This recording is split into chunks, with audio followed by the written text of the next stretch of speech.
ಇದುವರೆಗೂ ನಾವು force is equal to mass into acceleration ಅಂತ ಹೇಳಿ ನೋಡಿದ್ದೀವಿ. ಇಲ್ಲಿ ನಾವು acceleration is proportional to force ಅಂತ ಹೇಳಿ ನೋಡ್ತೀವಿ. ಅಂತ ಹೇಳಿದ್ರೆ ನಾವು ಫೋರ್ಸ್ ಹೆಚ್ಚು ಮಾಡಿದಷ್ಟು object will accelerate more. Speed ಹೆಚ್ಚಾಗುತ್ತೆ ಅಷ್ಟೇ, ಇನ್ನೇನಿಲ್ಲ ಹುಡುಗರ. ನೀವು ತಳ್ಳಿದಷ್ಟು ಬೇಗ ಹೋಗುತ್ತಲ್ವಾ, ಏನೇ ವಸ್ತು ನೀವು ತಳ್ಳಿದಷ್ಟು ಬೇಗ ಹೋಗುತ್ತೆ. ಅದನ್ನೇ ಇಲ್ಲಿ ನಾವು ಪ್ರಾಕ್ಟಿಕಲಾಗಿ ನೋಡ್ತಾ ಇದ್ದೀವಿ, ಅಷ್ಟೇ, ಇನ್ನೇನಿಲ್ಲ. ಹೇಗಂತ ಹೇಳಿದ್ರೆ ಇದು ನಿಮ್ಮ ಎಕ್ಸ್ಪೆರಿಮೆಂಟು ಪ್ರೊಸೀಜರ್ ನೋಡಿ. ಇಲ್ಲಿ setup the experiment as seen in the picture. ಇದೆ ನಿಮ್ಮ ಎಕ್ಸ್ಪೆರಿಮೆಂಟ್. ಇದರಲ್ಲಿ ಏನು ಕಾಣ್ತಾ ಇದೆ ಅಂತ ಹೇಳಿದ್ರೆ ಒಂದು ಕಾರು, ಇಲ್ಲೊಂದು ಸೆನ್ಸರ್ ಇದೆ, ಮತ್ತೊಂದು ಸೆನ್ಸರು, ಸರಿನಾ? ಇದು ನಿಮ್ಮ ತೂಕ. ಈ ಕಡೆ ಒಂದು ತೂಕ ಇದೆ, ಈ ಕಡೆ ಒಂದು ತೂಕ ಇದೆ. M2 ಆಟಕ್ಕುಂಟು ಲೆಕ್ಕಕ್ಕಿಲ್ಲ ಅಂತ ಹೇಳಿ. ಏನಕ್ಕಂತ ಹೇಳಿದ್ರೆ M2 is way less than M1. ಸುಮ್ಮನೆ ಒಂದು ಪುಟ್ಟು ತೂಕ ಹಾಕಿದ್ದೀನಿ, ಏನಕ್ಕಂತ ಹೇಳಿದ್ರೆ ಗಾಡಿ ಸೀದಾ ಹೋಗಲಿ ಅಂತ ಹೇಳಿ, ಅಷ್ಟೇ, ಇನ್ನೇನಿಲ್ಲ. ಇದೆಲ್ಲ ಸಿಸ್ಟಮು ಸೀದಾ ಇರಲಿ ಅಂತ ಹೇಳಿ. ಏನಂತ ಹೇಳಿದ್ರೆ ಈ ಕಡೆ ಈ ತೂಕಕ್ಕೆ ಒಂದು ದಾರದಿಂದ ಕಾರ್ ಕಟ್ ಹಾಕಿದ್ದೀನಿ, ಮತ್ತೊಂದು ಕಡೆ ಕಾರ್ನ ಮತ್ತೊಂದು ತೂಕ ಕಟ್ ಹಾಕಿದ್ದೀನಿ, ಸ್ಟೇಬಲ್ ಇರಲಿ ಅಂತ ಹೇಳಿ. ಈ ಕಡೆ ಈ ಮಾಸು ಇದು ಆಟಕ್ಕುಂಟು ಲೆಕ್ಕಕ್ಕಿಲ್ಲ, ಇದನ್ನು ನಾವೇನೋ ತಲೆ ಕೆಡ್ಸ್ಕೊಳಂಗಿಲ್ಲ. ಇದು ಮುಖ್ಯ.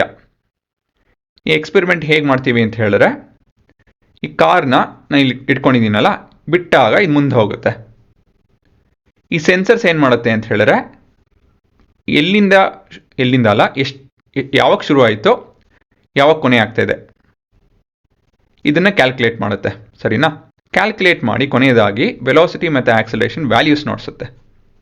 ನೀವು ಎಕ್ಸ್ಪೆರಿಮೆಂಟ್ ನೋಡಿ ನಿಮ್ಗೆ ಗೊತ್ತಾಗುತ್ತದೆ ಹೇಗೆ ಅಂತ ಹೇಳಿ. So note down the net mass pulling the car.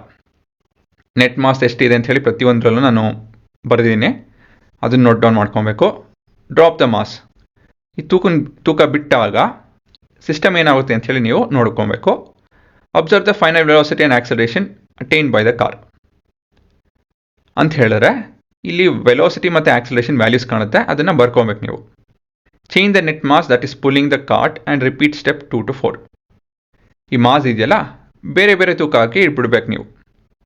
ನೀವು ಬೇರೆ ಬೇರೆ ತೂಕ ಹಾಕಿ ಬಿಟ್ಟಾಗ ಏನಾಗುತ್ತೆ ಅಂತ ಹೇಳಿದ್ರೆ ಇಟ್ ವಿಲ್ ಆಕ್ಸಲರೇಟ್ ಫಾಸ್ಟರ್. ಅದನ್ನೇ ಇಲ್ಲಿ ನಾವು ನೋಡ್ತಾ ಇದ್ದೀವಿ, ಸರಿನಾ? ಸೊ ಎಕ್ಸ್ಪೆರಿಮೆಂಟ್ ನೋಡಿ ಇವಾಗ ಅವನು ಮತ್ತೊಂದು ಸತಿ ಎಕ್ಸ್ಪ್ಲೇನ್ ಮಾಡ್ತೀನಿ.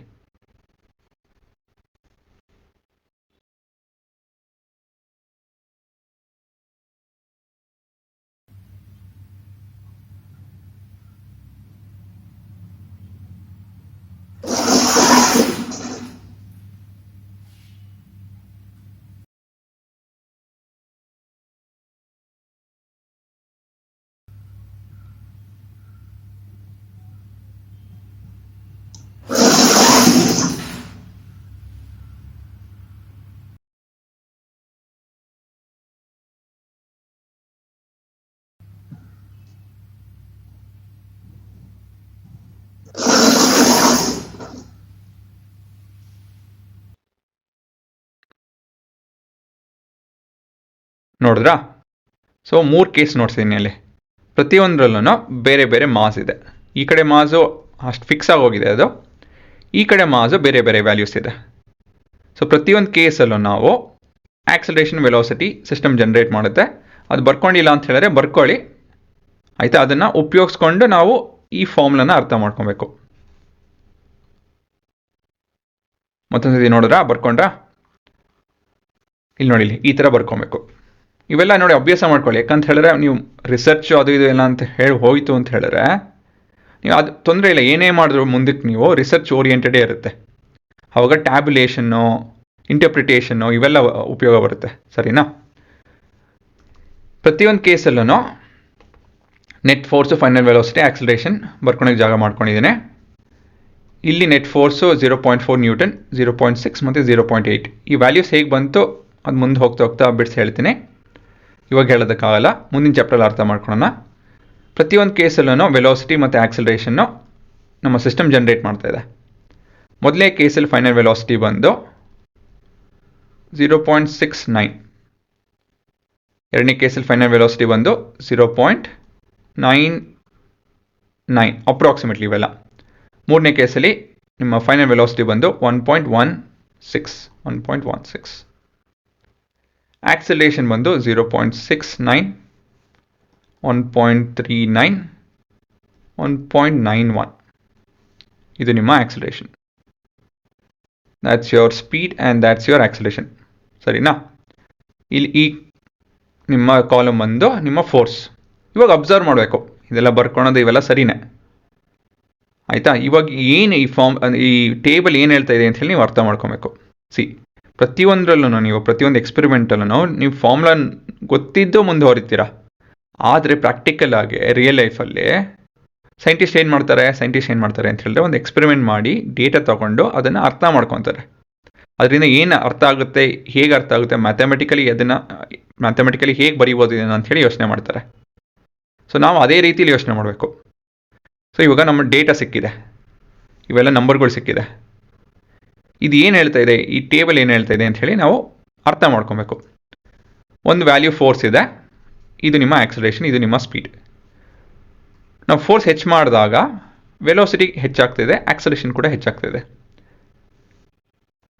ಇನ್ನೂ ಹೆಚ್ಚು ಮಾಡ್ತು ಅಂತ ಹೇಳಿದ್ರೆ ಫೋರ್ಸ್ನ, ವೆಲೋಸಿಟಿನೂ ಕೂಡ ಅಷ್ಟೇ ಹೆಚ್ಚಾಗ್ತಾ ಇದೆ ಅದೇ ಥರ, ಮತ್ತು ಆಕ್ಸಲರೇಷನ್ ಕೂಡ ಅದೇ ಥರ ಹೆಚ್ಚಾಗ್ತಾ ಇದೆ. ಏನು ಹೇಳ್ಬೋದು ಅಂತ ಹೇಳಿದ್ರೆ ಆಕ್ಸಲರೇಷನ್ನು ಫೋರ್ಸ್ ಹೆಚ್ಚಾದಾಗ ಆಕ್ಸಲರೇಷನ್ ಕೂಡ ಹೆಚ್ಚಾಗ್ತಾ ಇದೆ ಅಲ್ವಾ? ಇದೇನೆಮ್ಮ ಕನ್ಕ್ಲೂಷನ್.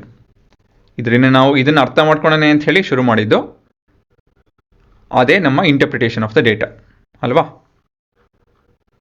ಸೊ ಏನು ಹೇಳ್ತಾ ಇದೆ ಡೇಟಾ, ದ ಕನ್ಕ್ಲೂಷನ್ ಏನು?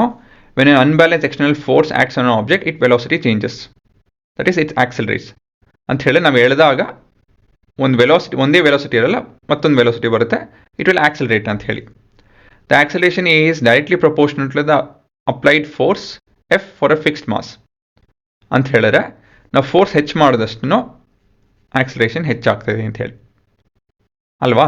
ಅಷ್ಟು ಇನ್ನೇನಿಲ್ಲ. ಫಾರ್ಮುಲಾನು ಕೂಡ ಅದೇ ಹೇಳ್ತಾ ಇದೆ, ಎಕ್ಸ್ಪೆರಿಮೆಂಟ್ ಕೂಡ ಅದೇ ಹೇಳ್ತಾ ಇದೆ, ಅಷ್ಟು ಇನ್ನೇನಿಲ್ಲ. ನೀವು ಹೇಳಬೇಕು ಅಂದರೆ ದಿನ ಅದನ್ನೇ ನೋಡೋದು.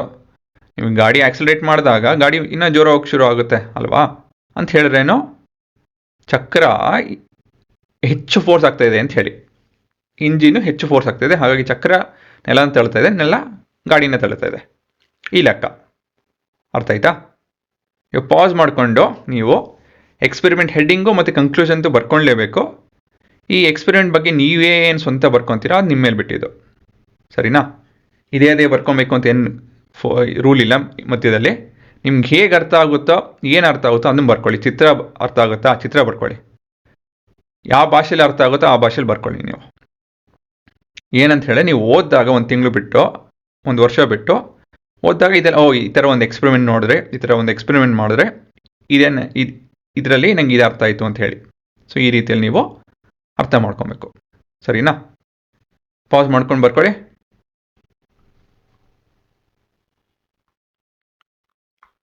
ಕನ್ಕ್ಲೂಷನ್ ಅಂತೂ ಬರ್ಕೊಳ್ಳೇಬೇಕು. ಬೇರೆ ಏನು ಬರ್ಕೊತೀರೋ ಬಿಡ್ತೀರೋ ಅದು ನಿಮ್ಮ ಮೇಲೆ ಬಿಟ್ಟಿದ್ದು.